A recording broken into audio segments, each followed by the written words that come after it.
that people say, well, if I'm in a justified shooting, I won't need a lawyer. I mean, a good shoot is a good shoot. Download the ASP Unlimited app for all the content you love from active self-protection and more with no interference from YouTube. No ads, no age gates, exclusive videos, seminars, classes, and more on iOS, Android, Apple TV, Roku, Amazon Fire, and Android TV. Hit the link in the description or download ASP Unlimited from your app store today.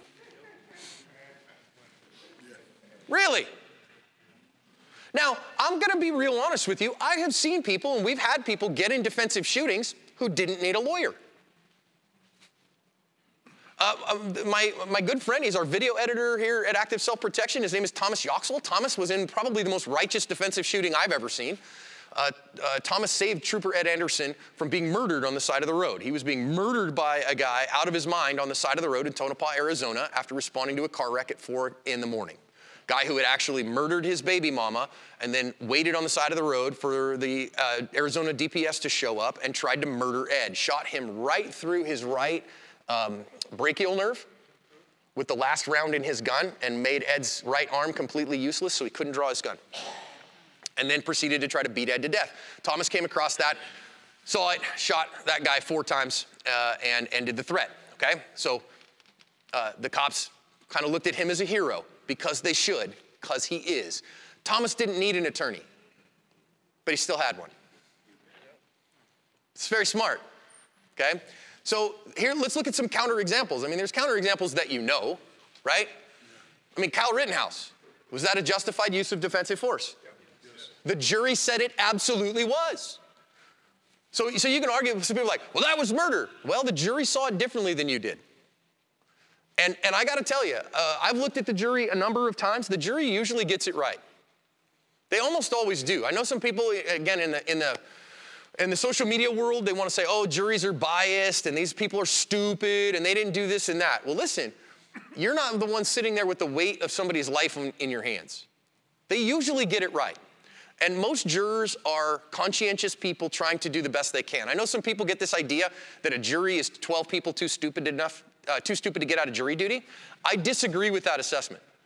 I look at a jury like they are a dragon with a combined 600 years of life experience and an IQ of 1,200.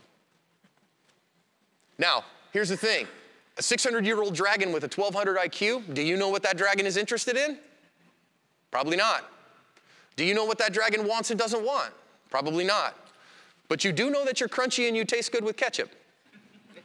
And you do not want to face that dragon if you can possibly help it. Kyle, his defense did a great job. I think, honestly, his prosecutor, Thomas Binger, should be disbarred. He either, one of 2 things. Either Thomas Binger purposefully threw that case, or he's the most incompetent prosecutor known to man. There's no middle ground. I mean, if you watch, anybody watch the case? If you watch trial, literally either threw the case on purpose, or he's just should be disbarred for incompetence. Because especially he had the FBI drone footage and he knew exactly what had happened on each of those. Okay? George Zimmerman. Now we're stepping into the Wayback Machine a little bit, right? We're stepping back over a decade. Again, George should never have been prosecuted. It was an absolute sham of a trial.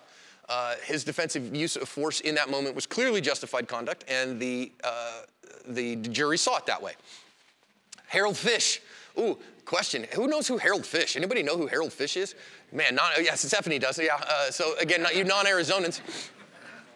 Harold Fish is famous in Arizona. We actually have a law named after Harold in Arizona because he was hiking in the woods. He's a teacher, lifelong teacher, really nice guy, middle school teacher. And was hiking in the woods in northern Arizona, always carried a big old 19 by God 11 in 10 millimeter when he was out hiking in the woods because you run into bears, okay? It's Arizona, man. The bears out there are black bears. They're skittish and scared, you know. Anyway, I don't carry 10 millimeter because they don't make 11 millimeter. I don't care.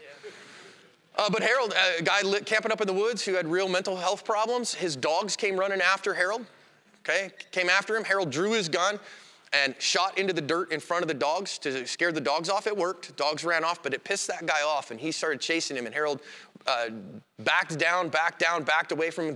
Get away, leave me alone, get away, leave me alone. The guy charged him, and he shot him. Harold was convicted of murder for that, okay?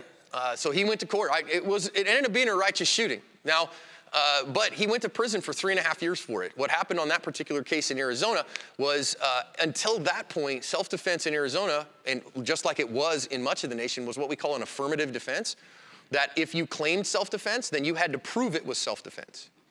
And if you could prove it was self-defense, then you would be found not guilty of murder. Well, Harold couldn't prove it was self-defense, but literally while that case was being litigated, that changed in Arizona because of that case. So our legislature changed and made the presumption that someone's conduct, if there's any evidence of self-defense, the presumption is that it is self-defense and the prosecution has to prove that it was murder instead, which is the standard that should be held across the country. It should be the prosecution's burden to prove beyond a reasonable doubt that an action is unreasonable. That is the standard now throughout all the United States. It wasn't back when this happened to Harold. But of course, Harold was prosecuted under the old standard because that was the standard when his actions happened.